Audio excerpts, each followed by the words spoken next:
Réussir le DELF, adulte, niveau B1. Compréhension des écrits.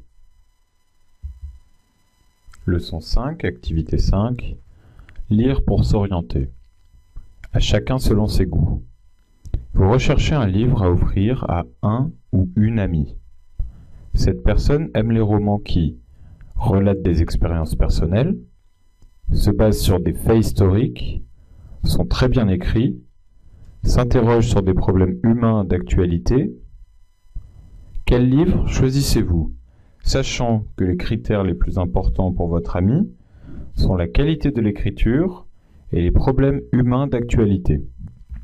Nous allons donc voir 5 extraits.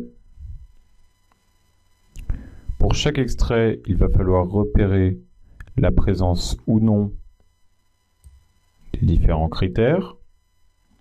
Puis, on pourra choisir un livre en fonction du nombre de croix dans les cases. Premier livre, D'autres vies que la mienne, d'Emmanuel Carrère, édition POL.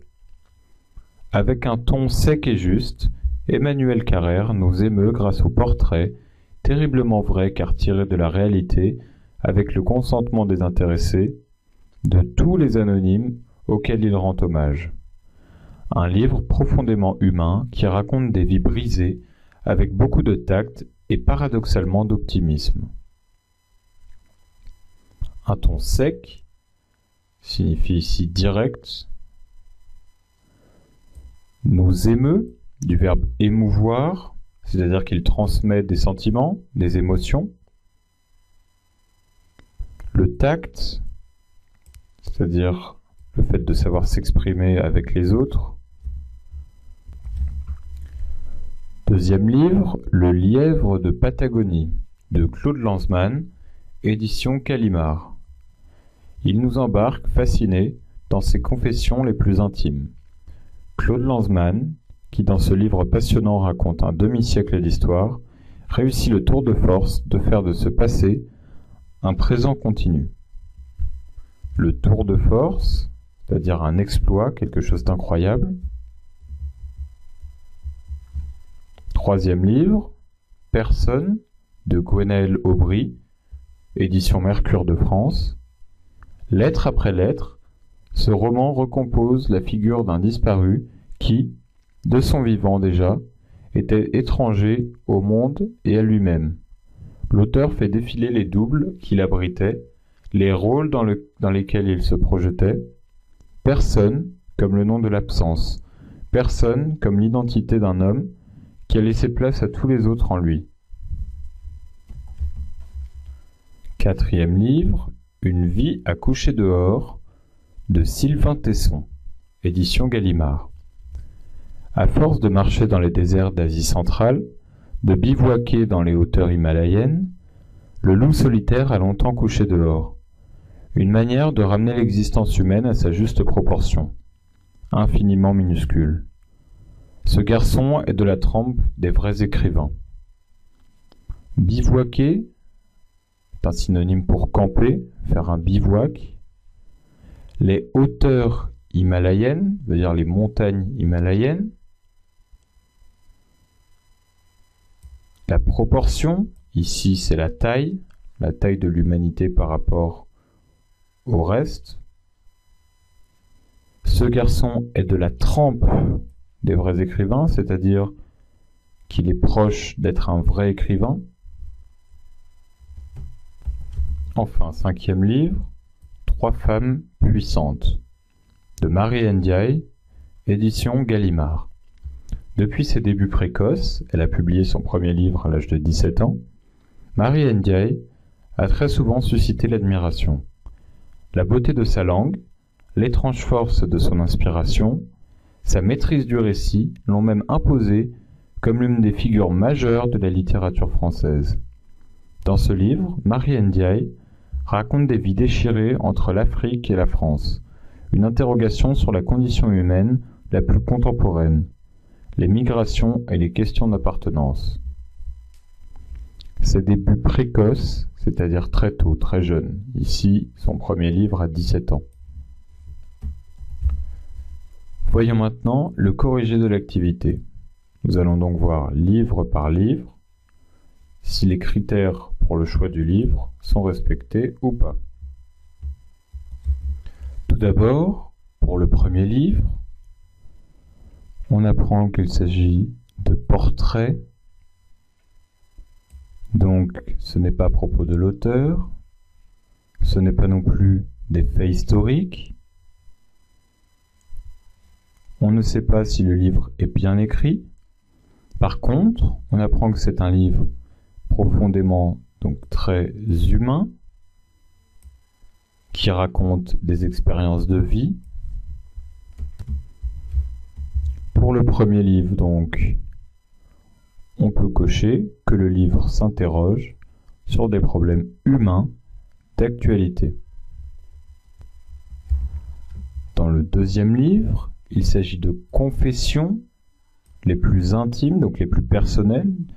Il s'agit donc de faits vécus par l'auteur qui raconte un demi-siècle, donc 50 ans d'histoire, donc des faits historiques. Pour le deuxième livre, donc, on a des expériences personnelles, mais aussi des faits historiques.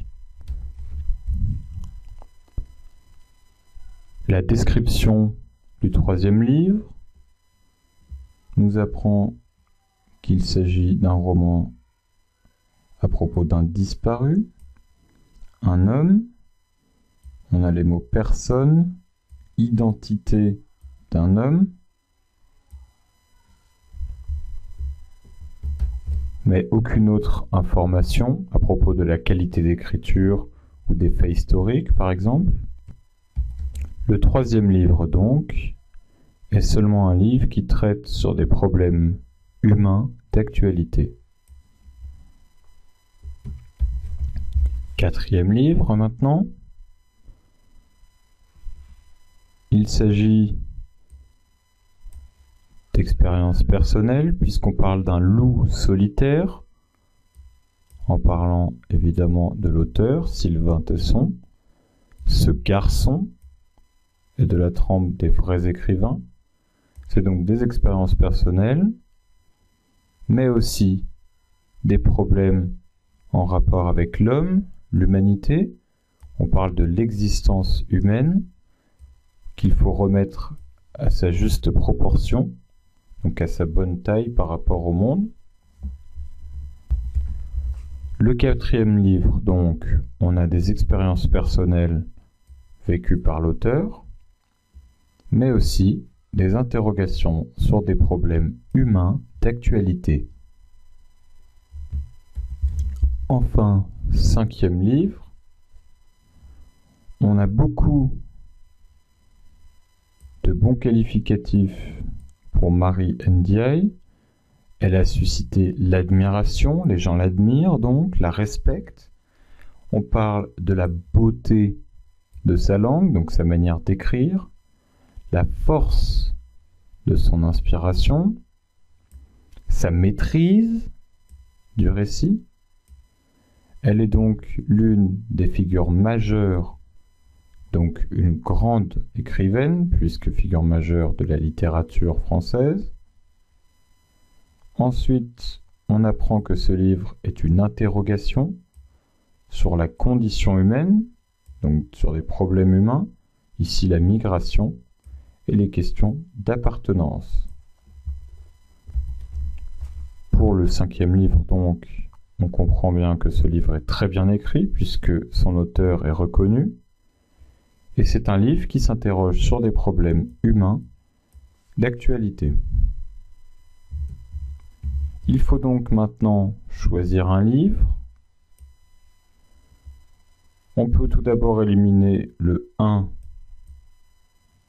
et le 3, puisque seul un critère est respecté.